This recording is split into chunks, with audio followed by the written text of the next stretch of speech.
Hai, good day guys, kembali lagi di Kentang Tech Channel. Dan beberapa waktu belakangan ini admin kita itu sering banget dapat WA yang tanya PC Kirihori murah di budget 2 hingga 2,5 jutaan. Padahal jujur untuk rakit PC di budget segituan buat gaming saat sekarang ini entah kenapa cari komponennya itu susah banget. Dan untuk saat ini kita benar-benar jarang banget atau gak ready komponen PC di budget segituan. Karena rata-rata rakitan PC dengan budget 2 hingga 2,5 jutaan itu kalau mau langsung siap dipakai buat gaming, maka mau nggak mau komponen utamanya itu harus pakai komponen bekas. Dan spek lain kayak MOBO, prosesor dan RAM itu biasanya pakai spek-spek lama. Jangan ngarep lah ya rakit PC 2 jutaan bisa dapat Intel Gen 10 ke atas atau AMD Ryzen kekinian. Hehe, mimpi kali. Nah, dari banyak yang WA ke kita, kadang ada yang aneh juga, minta VGA-nya pakai VGA baru. Sudah budget pas-pasan, VG-nya minta baru pula. Tambah susah lah kita. Hehe. Akhirnya beberapa hari belakangan tim kita coba browsing cari referensi VGA baru yang harganya masih di bawah 1 jutaan. Supaya kita ada referensi kalau mau rakit PC di budget 2,5 hingga 3 jutaan itu ada acuan VGA baru yang bisa dimasukin ke dalam rakitannya. Nah, setelah riset browsing sana sini ternyata kita ketemu sama satu VGA yang dalam kondisi baru harganya itu masih di kisaran 900 hingga 800 ribuan. Dan VGA itu adalah VGA legendaris yaitu The Lord GTX 750 Ti. Beberapa brand seperti Furion, Phenomax, Midas Force, dan Sang Fenomeno yaitu Aizuric masih jualan VGA ini dalam kondisi barunya. Setelah saya coba cek satu persatu, rata-rata memang ngasih versi upgrade GTX 750 Ti di sisi VRAM-nya. Karena sebenarnya GTX 750 Ti secara default itu dia punya VRAM 2 GB. Tapi VGA GTX 750 Ti yang baru yang ada di market sekarang itu semua udah pakai versi upgrade yang 4 GB VRAM. Walaupun masih ada nyetok yang versi 2 GB-nya. Nah, untuk urusan 750 Ti ini saya kenal banget sama VGA yang satu ini. Bahkan GTX 750 Ti itu adalah VGA pertama yang channel Kentang Tech Review pas baru bikin channel ini kurang lebih sekitar 6 tahun yang lalu. Nah, pas tahun 2018 atau 2019, VGA ini itu juga sempat naik daun lagi. Beberapa brand besar bahkan masih memproduksi VGA yang sejatinya dibuat pertama kali di tahun 2014 ini. Nah, kebetulan beberapa waktu lalu salah satu brand yang saya sebutin tadi di atas ngirimin satu unit VGA GTX 750 Ti-nya ke kita. Ya, ini adalah VGA dari brand yang kalian pasti udah kenal banget yaitu Aizuric. Aizuric sendiri adalah pemain baru di market VGA Indonesia ya, baru sekitar 2-3 tahunan lah ya. Ini brand sempat bikin heboh karena beberapa kali mengeluarin VGA baru dengan harga yang lebih terjangkau daripada brand yang lainnya.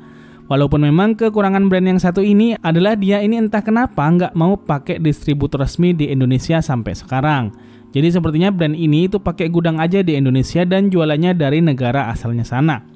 Hal ini itu berdampak pada after sales-nya. Walaupun harus diakui unit yang terjual dari brand ini itu cukup banyak, tapi nggak sedikit juga keluhan-keluhan user tentang unit VGA yang nggak bisa diklaim garansi padahal seharusnya garansinya masih ada. Semoga ini bisa jadi masukan ya buat Aizuric. Jadi kalau ada distributor resmi di Indonesia, jadi orang mau beli nggak takut, lebih aman kalau ada apa-apa dan nggak terkesan gacha juga. Terlepas dari masalah brandnya, saya pengen secara khusus ngebahas tentang GTX 750 Ti ini. Apakah VGA ini masih cukup dikdaya dan bisa kepake di tahun 2025 ini? Nanti kita akan tes di pengujian gamesnya. Unit GTX 750 Ti yang datang ke kita, ini dia yang versi 2 fan seperti ini. Jadi di marketplace itu ada VGA GTX 750 Ti yang masih pakai 1 fan juga. Tentunya dengan pakai 2 fan seperti ini, secara kasat mata kita bisa nilai ini bakalan lebih adem daripada yang pakai 1 fan. Terus untuk bagian heatsinknya udah termasuk standar. Tebalnya itu hampir sama dengan rata-rata VGA lain di kelas sejenis. Selanjutnya unit GTX 750 Ti 4 GB ini nggak ada pin powernya. Jadi secara konsumsi daya akan jauh lebih hemat. Kemudian secara desain ini VGA dibuat lebih menarik. Dia full warna hitam dengan list warna biru seperti ini. Kemudian di bagian belakang ya standar aja lah ya. Terus di bagian sini di atas kiri ada tulisan GTX 750 Ti dan serial numbernya juga. Terus untuk portnya sendiri VGA ini punya 3 buah output, ada D-Sub, HDMI dan juga DVI. Jadi mau dipakai ke monitor jadul yang cuma punya input D-Sub VGA itu bisa, ke monitor-monitor yang lebih baru juga masih aman pakai port HDMI-nya. Secara spesifikasi VGA ini punya spek 4 GB VRAM GDDR5 128 bit. Kemudian untuk TDP-nya ini terbilang rendah yaitu di 60 watt aja. Secara support GTX 750 Ti ini di tahun 2025 dia masih dapat update driver dari Nvidia. Dan walaupun ini VGA sebenarnya udah support DirectX 12, tapi itu cuma sebatas support level 11.0 aja. Jadi sebagian game-game baru kayak God of War dan Marvel Rifle yang butuh fitur DirectX 12 yang full itu nggak bisa jalan pakai VGA ini. Kalau dipaksa main itu nanti blank screen atau ada notifikasi error. Cuma kalau buat main game kayak Valorant, Genshin dan sejenisnya ini masih terbilang aman. Kita akan tunjukin nanti di pengujiannya. Baiklah, sekarang kita langsung aja ke pengetesannya. Untuk pengetesannya, PC yang kita pakai untuk ngetes adalah sebagai berikut.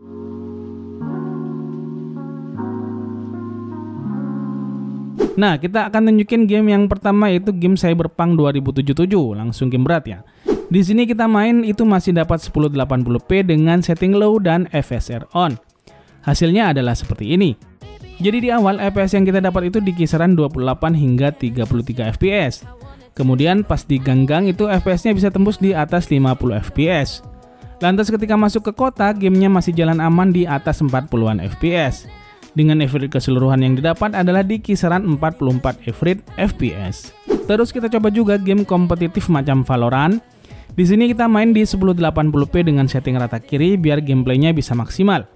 Hasilnya masih lumayan banget, kita bisa dapat FPS di atas 200-an di awal, dan secara umum bisa dapat FPS dengan average di kisaran 170-an average FPS. Lanjut ke game berat lagi, yaitu Forza Horizon 5. Di sini kita main di setting low dengan resolusi yang aman itu di 1600x900 dengan FSR di balance. Hasilnya seperti yang kita lihat, ini masih lumayan dan masih playable banget. Kita bisa dapat FPS stabil di kisaran 54 average FPS.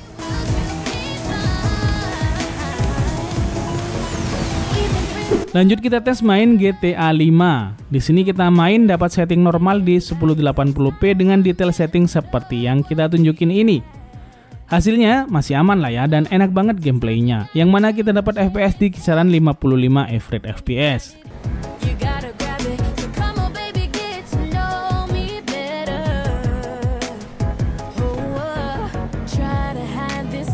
Kemudian kita coba di game kekinian yang cukup berat, yaitu Forbidden Horizon West. Nah, di sini kita bisa dapat setting low plus FSR on. Tapi resolusinya itu kita turunin sampai di 720p. Dengan setting seperti itu, game masih bisa dapat FPS di atas 30-an FPS. Tapi kita harus korbanin grafik gamenya seperti yang kalian lihat ini.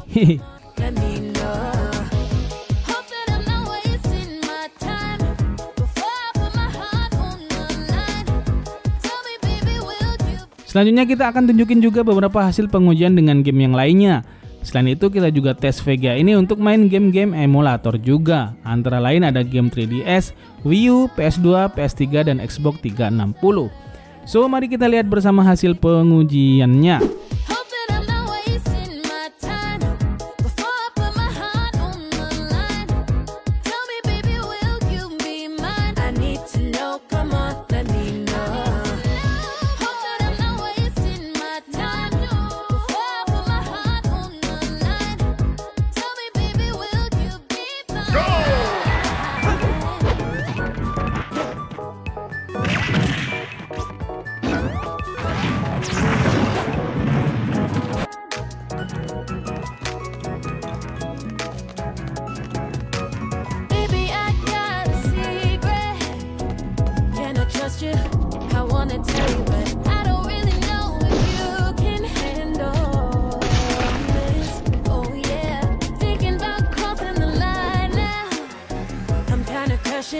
Look at me blushing, boy. How can I get to know you better?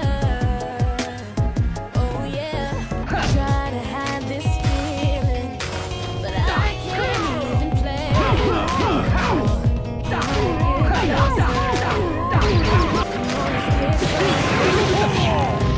Hope that I'm not wasting my time. Tell me, baby, will you be mine? I need to know, come on, I need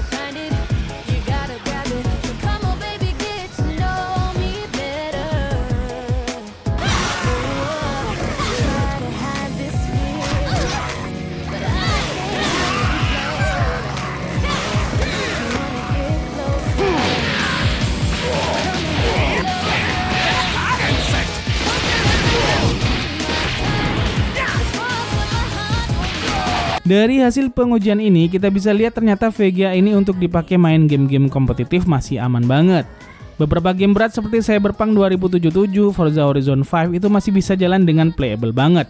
Walaupun settingnya low, kita masih bisa main di 1080p dan juga di 1600x900. Apalagi kalau cuma main GTA 5, VGA ini juga masih kuat banget main di 1080p dengan setting normal.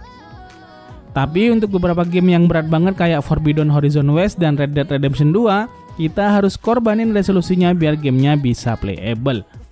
Nah, yang saya agak surprise di game-game emulator, ternyata VGA ini masih bisa kepake banget loh ya. Game-game Wii U dan Xbox 360 yang berat-berat itu ternyata bisa jalan dengan cukup lancar saat kita pakai VGA ini. Terus game God of War 3 pakai emulator PS3 itu bisa playable. Saat di skin berat pas lawan monster di awal itu masih bisa playable di 22 hingga 28 average FPS. Ini udah lumayan banget menurut saya karena God of War 3 di emulator PS3 itu memang butuh spek yang lumayan tinggi supaya bisa main dengan lancar. Untuk urusan suhu juga nggak ada masalah lah ya. Dengan kondisi hampir full load di 99% GPU usage, suhu VGA-nya masih anteng dan adem di kisaran 51 derajat Celcius aja. So, itulah tadi hasil pengujian kita dengan VGA GTX 750 Ti di tahun 2025. Kali ini untuk kesimpulannya saya serahkan sama kalian sebagai viewer. Gimana nih pendapat kalian? Apakah masih layak GTX 750 Ti ini kita pakai di rakitan PC di tahun 2025? Kalian bisa tulis pendapat kalian di kolom komentar. So, terima kasih udah nontonin video ini sampai habis. See you in the next video. Adios dan jangan lupa semangat setiap hari.